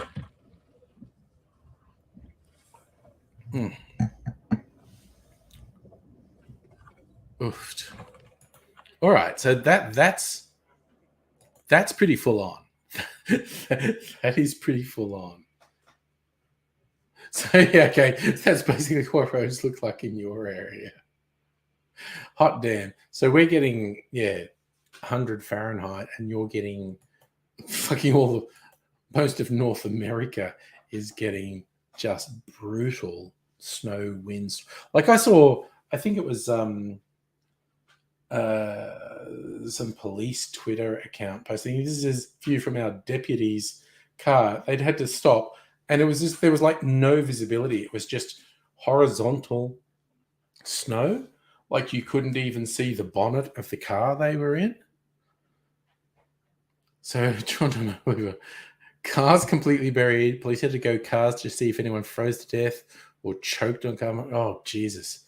So full on. I just saw a video of, it was like horizontal snow and like no visibility. Like you couldn't even see the front of the car. It was just wild. Sorry, for anyone wondering, Mimsy just jumped. I do this with her tail. She's jumped down into my lap and he's just being a sook. Here she is. Hello, everyone. She's such a fucking sook, honestly. Okay, so you're currently 2 hours south of Toronto. There you go. But yeah, it's just, oh my God. And I haven't seen it, but I'm sure they're doing it. Like the global warming climate change deniers must be saying like, because this extremely atypical, brutal cold front in North America and even in Australia, certainly in Melbourne, getting an extremely atypical, much cooler and wetter start to summer than we normally get. I'm sure this must have given fuel to climate change deniers. I have to admit, I haven't actually seen it, but I'm assuming, oh yeah, where's climate change when it's the coldest ever? And it's like, yeah, okay, I get it. It's also, you need to understand the difference between weather and climate. So long-term climate change being awful and life-threatening and consistently getting warmer does not mean you can't have cold weather. It just doesn't mean that. It's like, ugh. Yeah, exactly. Remember, global warming doesn't mean sunshine, tropical weather all the time. It means climate change. Oh, yeah, and that's the whole thing. It means more extreme weather of all types. Extreme drought, extreme storms, extreme flooding, extreme cold blasts. Our climate structure is incredibly complex, and there are so many variables happening. It's wild. It's like a book I just finished. I was listening to the audiobook. It's always slightly confusing. Do you say I just read the book or I just listened to it? I tend to say it was an audiobook. I just listened to it. And it's called Project Hail Mary. It's written by the same guy who did The Martian. He's probably most famous for The Martian. It's very good. I enjoyed it. There's a weird anomaly that's causing the sun to lose energy in this story. And Project Hail Mary is the last desperate attempt to get a solution. And when that's going on, in just like a year or two, this thing that's draining energy from the sun reverses climate change, and we're in danger of everyone on Earth dying because of an ice age. So people come up with desperate plans that basically are accelerating the worst elements that we're expecting from climate change to try and stave off this ice age for a while they hope that a solution comes through. It's a really cool book. I really enjoyed it. Yeah, you're right, Toronto Maple Leaf. In summer, you get hurricanes, cyclones, tropical storms, depending what part of the world you're in. Basically, we are all getting more extreme weather more often, of all types. Oh, yes. Dr. Abigail's Sunshine. God damn, that is a trippy fucking movie. And if you haven't watched it, if you're a sci-fi fan at all, Sunshine, worth watching. It is. I feel like I want to, you bring it up, I feel like I want to rewatch it. I think I have it on disc. I have a big fucking, oh, wow. What the fuck did I just click on my computer? Good God. I feel like I have it on disc. I have a big DVD library out there. I think I have Sunshine on disc. I'm not sure. Good movie. Anything with Cillian Murphy is good.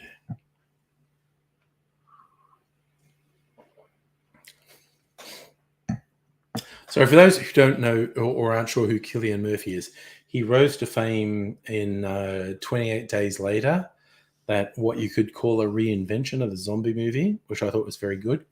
And he's the lead in Peaky Blinders, which is a TV series, went for 5 or 6 seasons, which I finished quite recently. Really, really fucking good show. In that, Cillian Murphy plays someone who's a descendant from the Travelers. I don't know enough to tell you exactly who the Travelers are. They were called Gypsies, but they're not Romany. They're, in Europe, the Gypsies were Romany. In England or in the UK, the Travelers, they prefer the term traveller now. At the time Peaky Blinders is set, they call themselves Gypsies. And they're definitely linked to Ireland. And Cillian Murphy is a very proud Irishman. I remember seeing an interview on YouTube, and it was for Peaky Blinders. And oh god, what's his name? Fuck, my brain stopped working. He was Mad Max. He was Bane. Oh god, I'm blaming this on the amount of drinks I've had. My brain's fucking gone blank. He's in Peaky Blinders as well. Anyway, I'm sure someone's.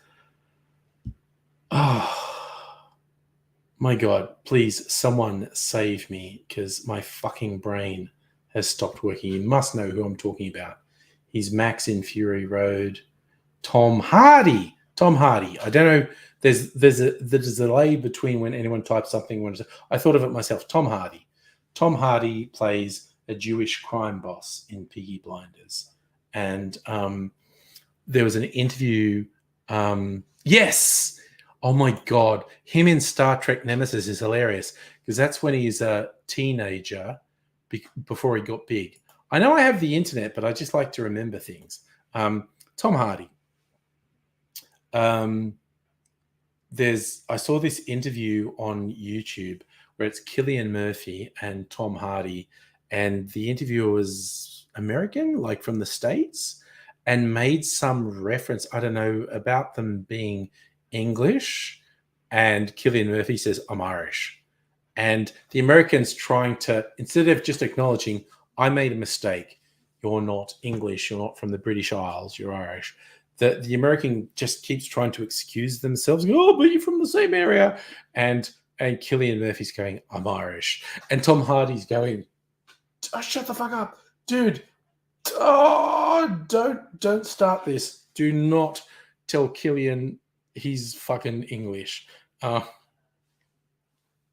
This is a dude who, because he was working in England as an actor and whatnot, and his kids were growing up with English accents, so he moved back to Ireland because he couldn't fucking deal with the idea of his kids having English accents. So he moved back to Ireland so they would have Irish accents. The dude's Irish, he's not English. So, all right. So thanks for the clarification, Dr. Abigail. Wasn't that he was a teenager? He was an adult. He was taking a lot but okay. That was like an amphetamine thing because he was skinny. He got big after. It was, when was it? It was like, I don't know. I think it was like 2 years ago. I was watching Nemesis because Mrs. Angry did this thing with her lad. They watched all of the Star Trek oeuvre in order of the chronology of the Star Trek universe. So that meant watching Enterprise first, then watching the original series, and then watching some of the movies, then watching The Next Generation, and then there's a crossover of The Next Generation and Deep Space Nine. And there are websites that tell you how to do this and when to watch the movies and whatnot. And they were watching Nemesis, and I was going, the fuck is that dude? I know who that is, but I can't work out who it is. And eventually it was like Tom Hardy, and he was weird and diminutive. And it makes sense that it was drugs, not being a teenager, like amphetamines that was making him skinny, because now he's a big fucker.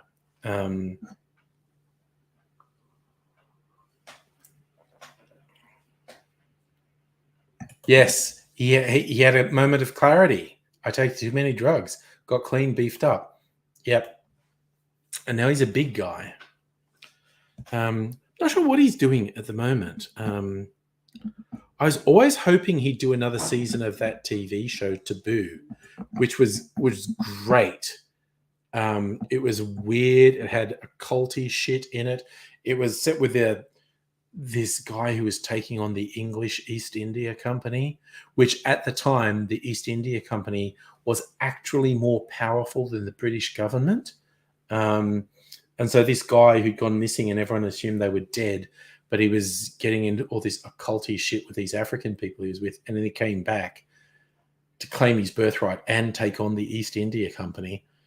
It was a fascinating series. It was fucking great. It was really fucking weird. Oh, yes, Safa, he's very funny in Venom as well. Venom and Venom 2, he's very funny.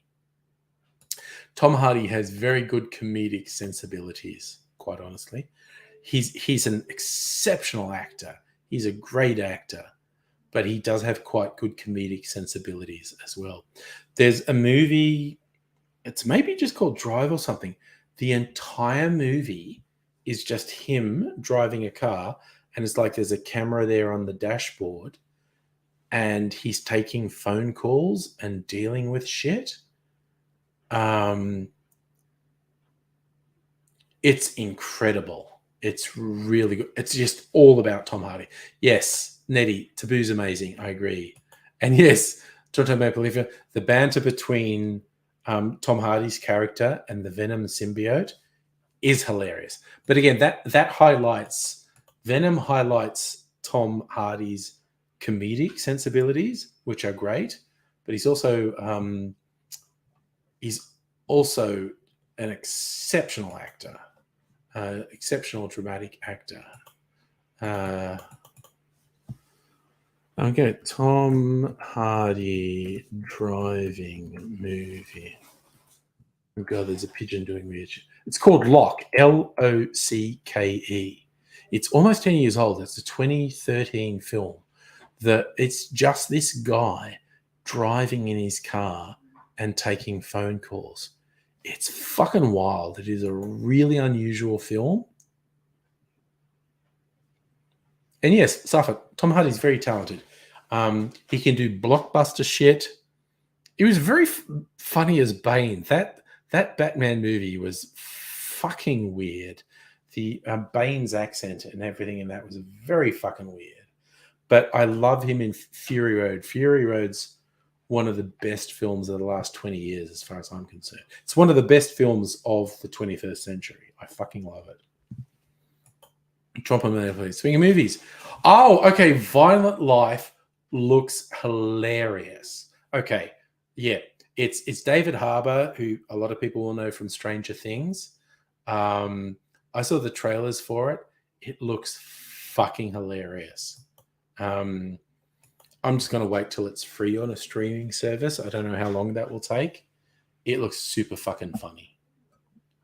David Harbour is pretty fucking funny as well. He's a good actor.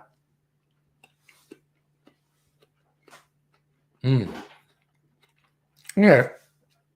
So my very sweet apple slice absorbs a lot of flavor of that martini. It's less sweet. Still really yummy. Yes. Take a shot. I said Fury Road's the best movie because it fucking is.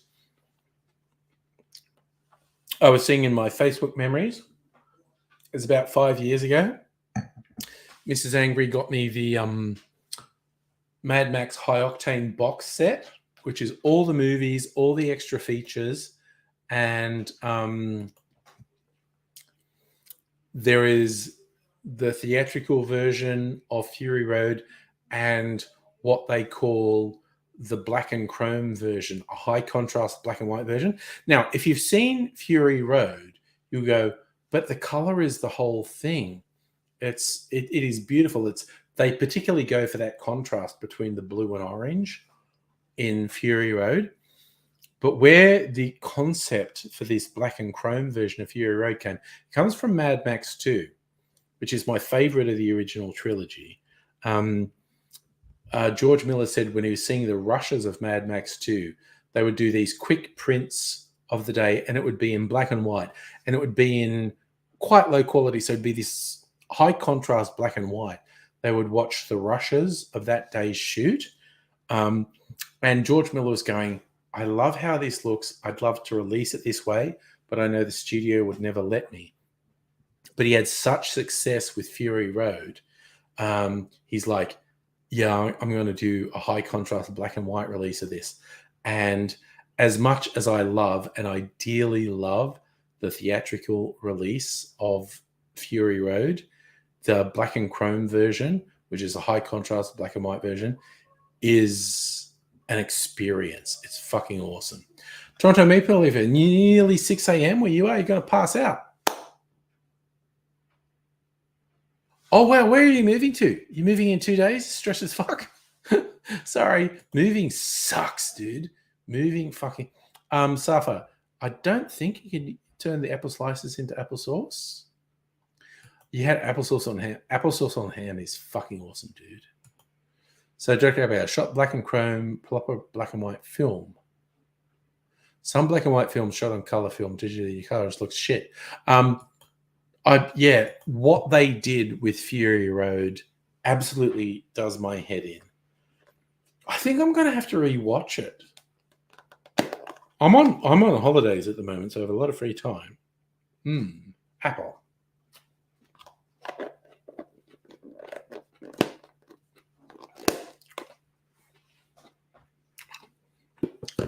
Maybe I could watch it twice. Watch the color version and watch the black and chrome version.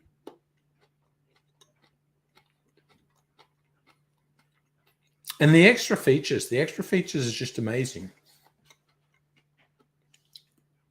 Like, if you remember the pole cats from the movie, the dudes who were on the long, flexible poles going through stuff, they were literally just coming up with shit. What can we do that would look cool? And someone talked about these circus performers that did this stuff on poles and that would look really good. And so they hired them and they built these cars, and George Miller was saying, like, what can you do? And they said, oh yeah, we can do some wild shit. So they built the cars and they had the big poles with the counterweights so these dudes could swing wildly. And so they just set it all up. And George Miller was just like, show us what you can do. And these circus performers, like AIDSies are circus performers. Circus performers are crazy. Circus performers who do acrobatics are crazy. And they did this shit and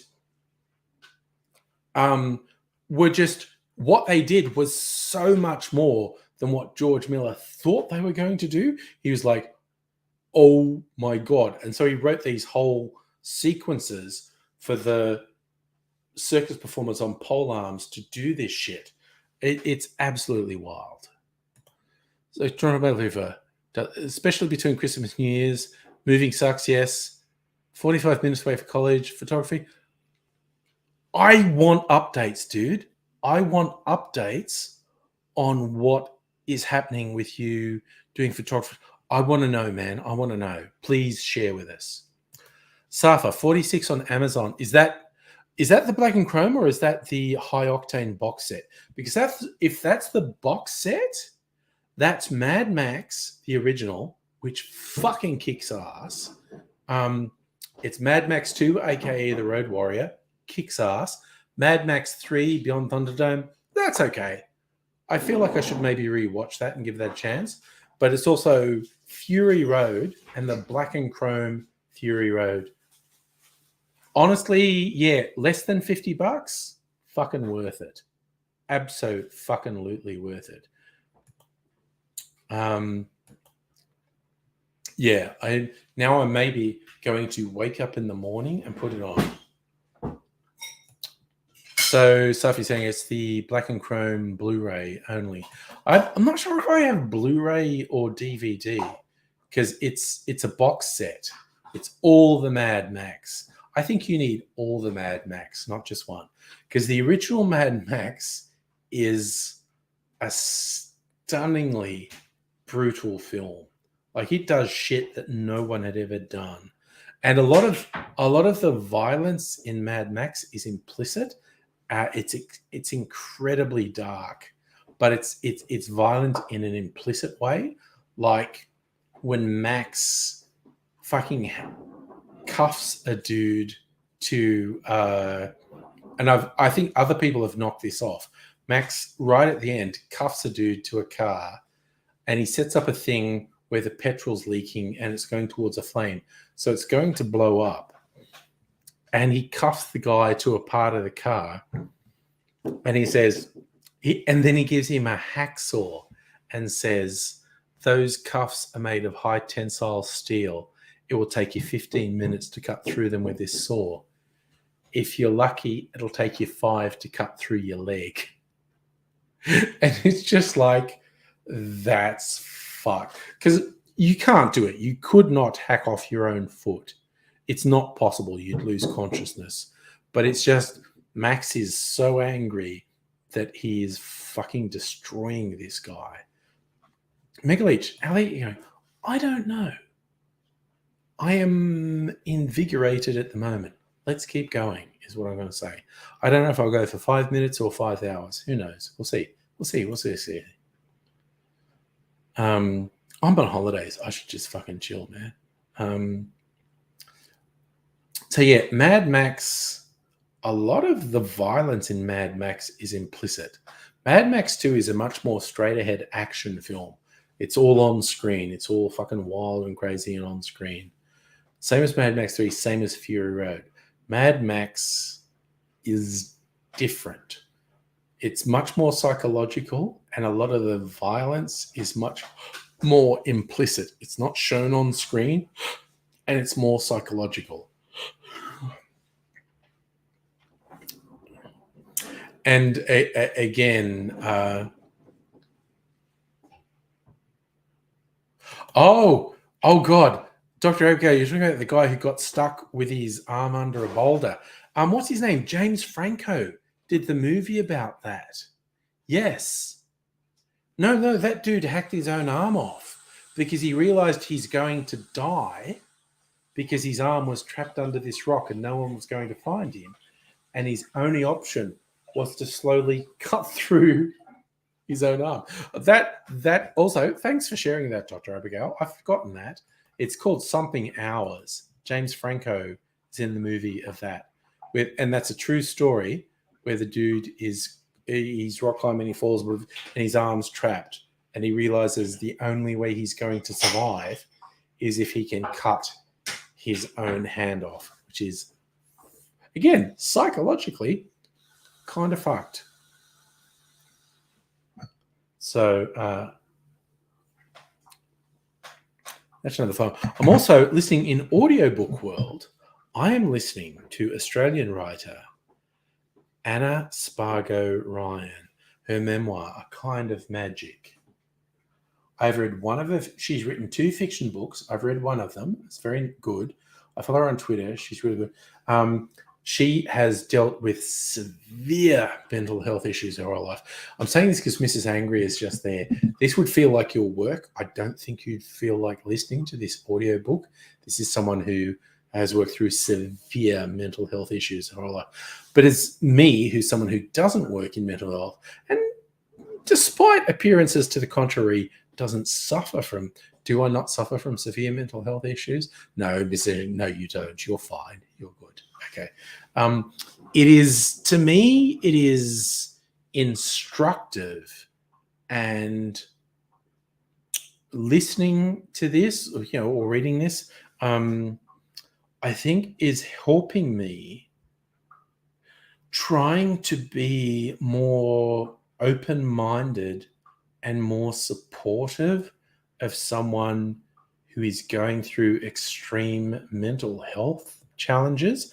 Because if you're around someone who has severe mental health challenges, and I have been in that situation, you can feel like, fuck that person. Why are they fucking up my life with their behavior? But listening to, and because Anna reads her own book. Again, a lot of authors are shit readers. A lot of authors are very bad choices to read their own books. But she is actually very good at reading this. And she's being very honest, which means it's hard going from time to time. And I've been through scenarios, not at the moment. I have a real easy life at the moment, quite honestly. But in the past, I have been in scenarios where I've been with someone who is clearly dealing with mental health issues, and I didn't necessarily know it at the time. And listening to her recounting of her life and the difficulty she faced, I feel like it's helping me be more empathetic to people who maybe hurt me, but then I could look at it and go, I actually think they were going through something very bad that maybe neither of us understood at the time. So yes, the book, huge fucking trigger warning for anyone dealing with trauma and major mental health things. You might not want to read the book or listen to the audiobook because she's extremely frank and open about trauma and mental health, and it might be very difficult to deal with. For me, I'm finding it like, okay, it's helping me be a bit more open to other people. Thank you, Kirsten. Yes, the movie is 127 hours because that's apparently how long the dude was trapped, 127 hours. And he realizes he's going to die if he doesn't cut this arm off that's trapped under a rock. Extremely fucking full on. And yeah, James Franco is someone who's, you know, kind of done a bunch of lightweight stuff. That's pretty full on and intense. Okay, who wants to keep going? It's like 10. It's after 10 now. Is anyone super keen to keep going? Because if people are super keen to keep going, I'll keep going. But if everyone's going, no, I want to go to bed, then I might go to bed. So, yes, tell me. I want to go for a vote. Who's keen to keep going and who wants to go to bed? Because at this point, I'm okay either way. Michael's keen for AIR. I keep playing with Mid-Journey, or I love watching other people. So Toronto Maple, if you want to bounce, you got cleaning and packing. Yes, you're moving. Oh, which sucks balls. So you're excused. Kirsten, you're medium. You're kind of in the middle. Oh, well, okay. Let's let someone else make our decisions. Dr. Abigail, you've kind of checked it. Yeah, okay. Let's take it easy. Let's take it easy. Might have big nights on Thursday and or Friday night.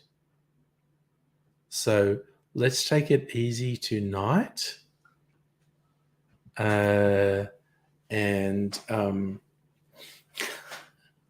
because I am somewhat inebriated right now.